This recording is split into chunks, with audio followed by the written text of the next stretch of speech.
Hi guys, this is Bell Channel 2018 and welcome back to my vlog.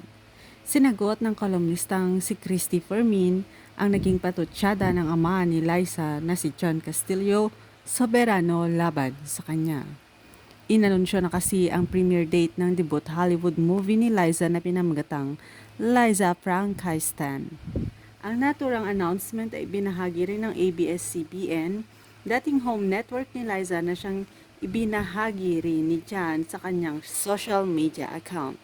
I can't wait. Ilalabas na ng mga camp ni Christy and Ogie di ngayon, saad ng ama ng aktres. Ito ay sinagot ni Christy sa kanyang programa.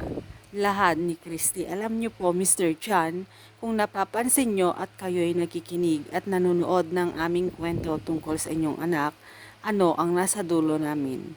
Lagi naming sinasabi, maraming salamat kung matutupad ang kanyang Hollywood dream at malaking kasiyahan ito para sa kanyang mga tagahanga.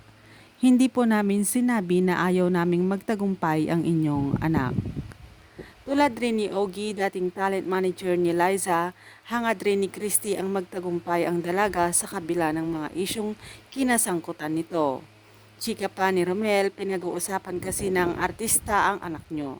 Napag-usapan po at malaking bentahe sa kabila ng lahat na napag-uusapan pa rin po si Liza. Samantala, pinuna naman ni Christy ang maling pagkaka-spell ng kanyang apelyido sa post nito. Alam mo Mang Jan, ang tagal-tagal mo na sa showbiz ni Liza. Ang laki na ng pakinabang nyo sa mundong ito na ginagalawan natin.